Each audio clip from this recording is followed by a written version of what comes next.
This monastery shouldn't exist here.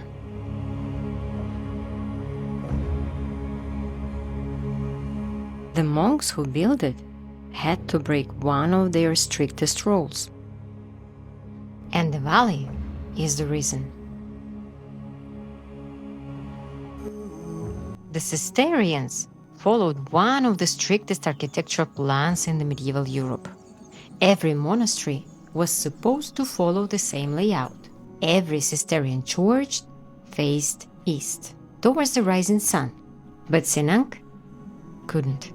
The valley was simply too narrow, so the church here faces north, because the terrain won against the rule of the order. But the place itself offered exactly what the monks needed. The stone, water, wood, the landscape was too perfect to ignore. 1148, monks from the Arche came here and started building. Local limestone was cut on site. The whole complex took about 70 years to finish. And on the stones that you can see, there are still marks, 100 of carved signs and initials. The hired stone masons marked every block that they cut because they were paid by the piece. This is what a church looks like in my country.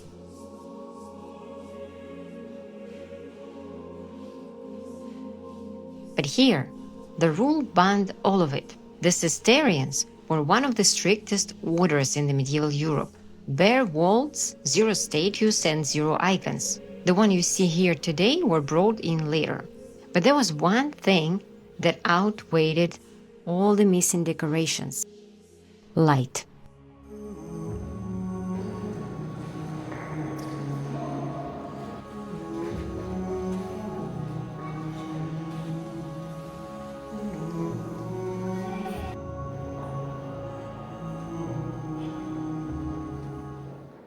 These windows look so tiny, but the hall is still very bright, and here is the trick. The walls are meter thick. Each opening is cut through them like a funnel, small on the outside, wide on the inside. The angled sides catch light from a wide slice of the sky and pull it into the room.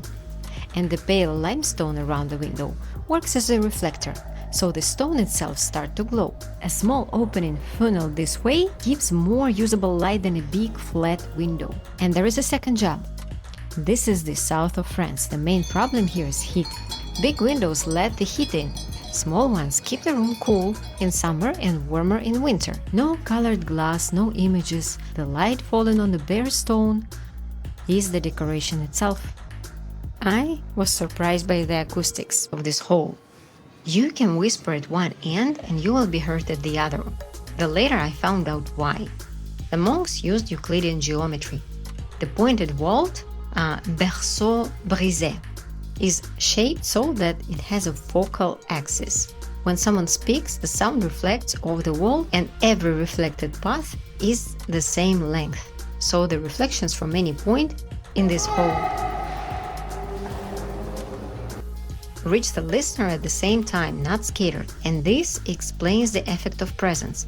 A person can speak at the far end of the hall, but you will still hear him as if he's standing next to you. The monks still operate that place. Today they sell what they can make: honey, soap, everything made of lavender. So this is the savon, the soap. The shop is full of practical things. And I bought a foot balm made for pilgrims for my friends. After the abbey, we decided to continue our day in a romantic key and headed to the cedar forest, Foret de Cedres. And here is how it came to exist. By the middle of the 19th century, the crests of the Luberon were bare because of the sheep's overgrazing and logging for construction and heating. The soil started to slide, so they decided to plant the slopes with the tree that handles heat well. At first, the locals were against it. Nobody believed the forest could grow under this sun. The population was dreaming only of a measure of wheat and a lack of mouton, so as not to die of hunger. But François Tichardot proposed a gamble.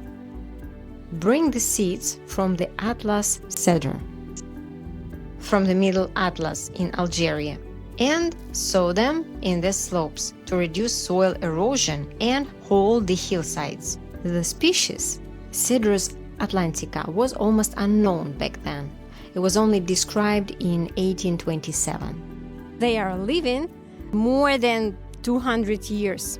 The seeds were shipped across the Mediterranean and sown with the help of the neighboring villages. The experiment turned out to be successful, that the cedars started reproducing on their own. After the fire of 1952, it was the cedar that survived better than the local pines, and they took over the freed ground. Today, the forest covers about 250 hectares. I found a place for us to live. Rent-free. Let's go, I'm gonna show you.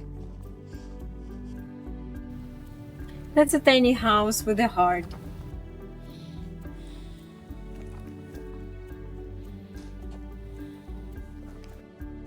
Okay, if you observe the tree, you see that the limit is right there. And if I put perpendicular, you can check. North. Okay. Our mission was to find the Arche du Portalas, a natural limestone arch, the result of erosion, 100 meters west of the Portalas viewpoint. But there is no trail leading to this arch itself, so you can only see it from the viewpoint. We never made it to that point. We were too tired by then. So we filmed the arch with a drone from the first viewpoint we reached, while Chiru was enjoying his well-deserved rest.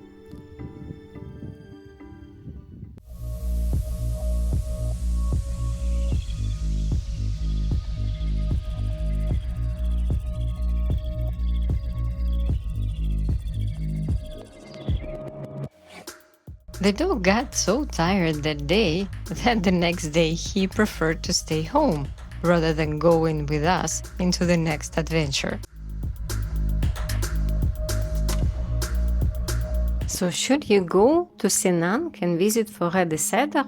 Yes, definitely. But my personal recommendation, skip the postcard chase and hunt for the details. Find the stone mason marks. There are almost 3,000 of them there. Letters and signs carved into the blocks, and very few buildings in Europe have this many still visible. Test the acoustics, stand at one end of the church and have someone whisper at the other, and in the dormitory, look up. There is a small round window with 12 petals. Then drive 10 minutes up to the cedar forest. The air up there is different. It feels colder under the cedars, even on a hot day. Maybe that is why people build little huts all over this forest. We found plenty of them. Seems like everyone wants a reason to stay longer. The abbey was built here following the rules the land set. The forest was planted to hold the slopes together. The roots gripped the soil that was sliding away. People back then knew how to live off nature without breaking it. They used its force instead of fighting it, and maybe that's why everything they've made this way is still standing.